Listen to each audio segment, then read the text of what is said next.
Okay, so today I'm gonna show you guys a software which I have been using for a while, and I think it is probably arguably the best software which you could find for when it comes to productivity. And I'm gonna show you guys why in a minute. But yeah, it it is very similar to Notion and other softwares like that. You know, Trello, Notion, and you guys know what I'm talking about.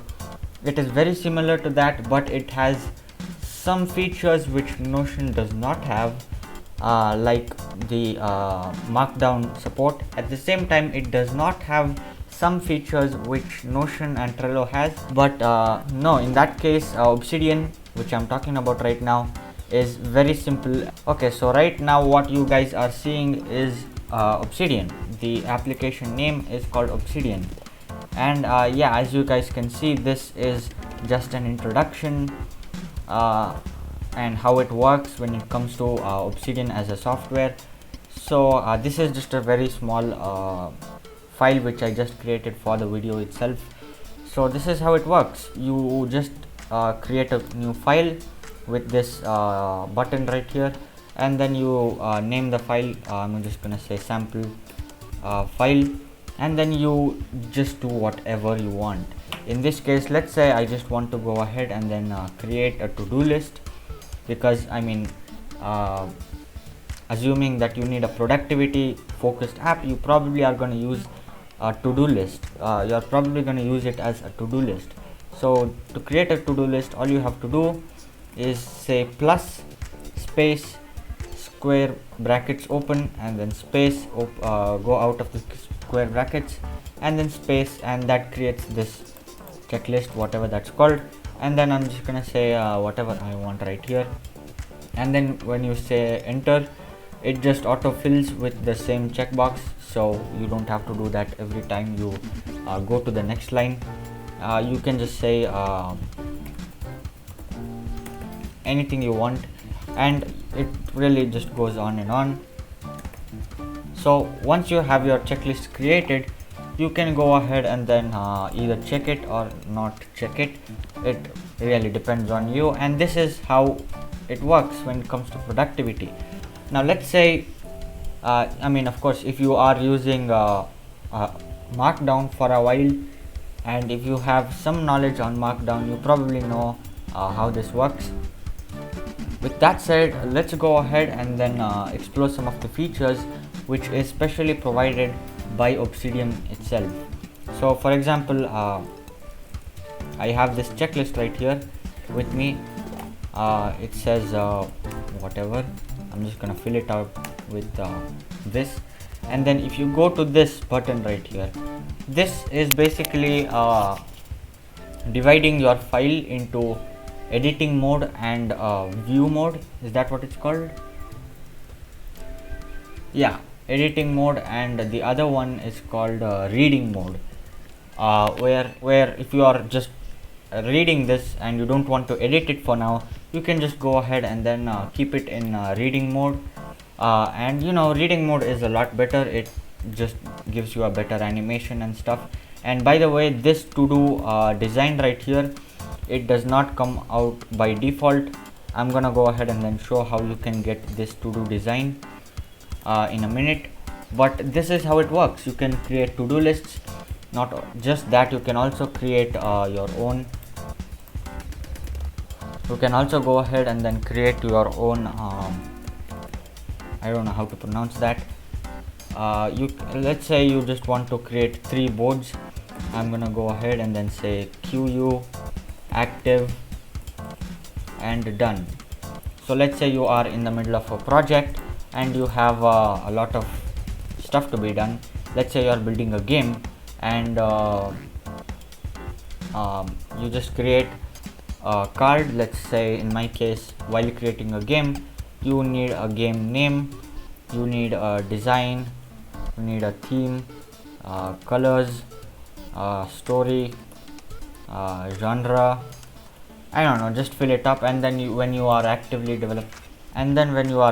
developing it, you just drag and drop it right here, just like this, and then you drag and drop to done when you have actually done it. and this is very helpful for me at least. Let me show you how I use it. So for those of you who don't know, I have been developing a CSS script, and that's literally what I have done. We have QU, we have active, and we have done, and these are all the stuff which are actually done, as in I have actually designed all of these stuff. These are active and these are still to be done. I need to still do these stuff, but overall we have done all of this. And another way how you could use Obsidian is through documentations.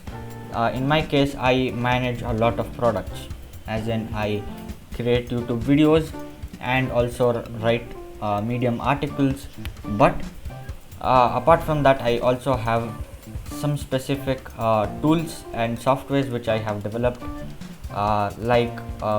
this one right here. This is a game asset which I have developed, and it has again a lot of stuff with the same QU, active, and done format, which makes it easier. And the actual part right here which makes my life so much easier is this right here.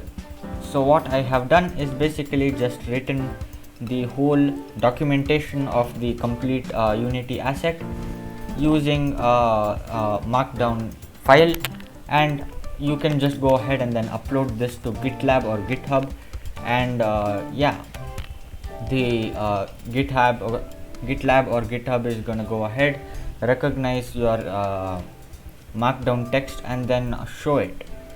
Now this is how you can use it. The first time you actually install Obsidian, you go ahead and then go to core plugins, and then you have to enable all of these. I think all of these are going to be enabled by default, but just make sure all of these are enabled. It's going to help you a lot. And apart from that, you also have some stuff which you actually have to enable, which I think should be enabled by default, but Obsidian team decided not to, also probably because this is a community plugin.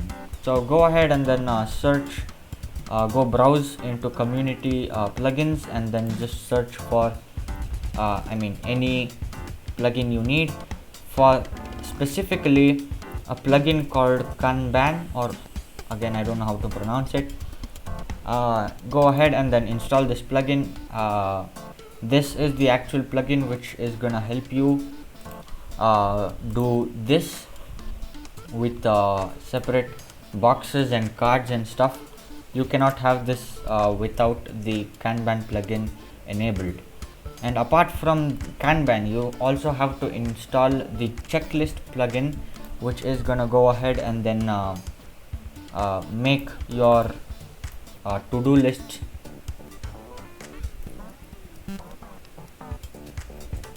look more like this, which is a better design in my opinion.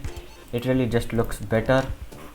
So yeah, if you want to make it look better, you probably have to install this plugin right here, this community plugin. And apart from that, you also could install another plugin called Reminder, which is again a community plugin, and go ahead and then of course enable it.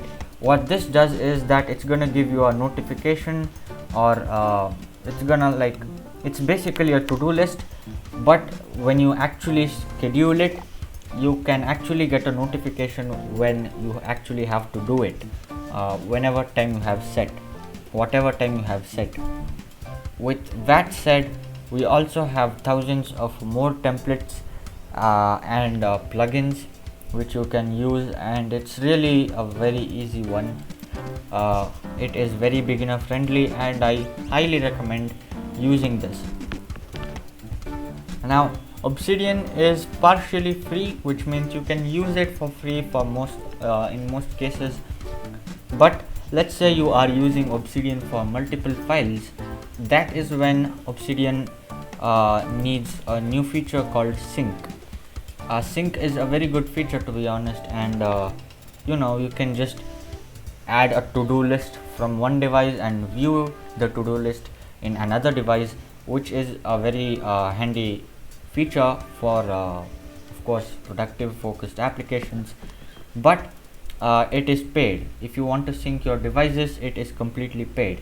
So for this, what I do is that I have pCloud installed. So what you guys can do is go ahead to pCloud, or I'm talking about pCloud in this video. You can go ahead and then use any cloud application.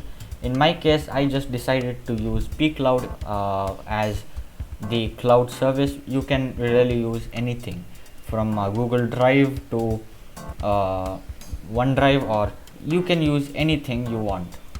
So with that said, go ahead and then sign in, and then just install this application. pCloud comes as an application.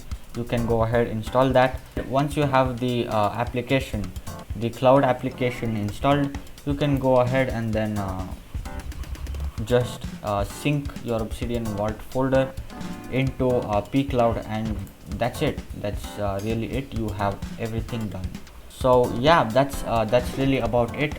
I hope you guys enjoyed this small video on a software which I think is really useful, and arguably I think that this is way better than Notion or Trello, because come on, Notion is paid.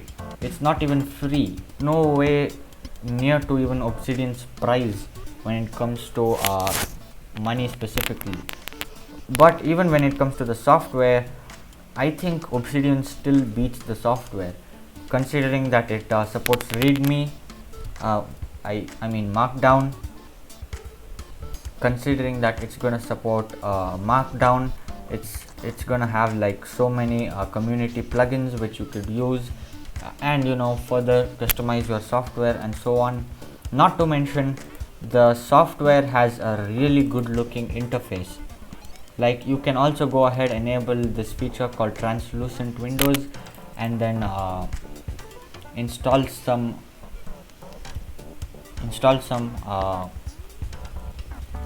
good looking themes from the actual store. Yeah, you can make it look pretty well. So yeah, this really does not look good, but you get my point.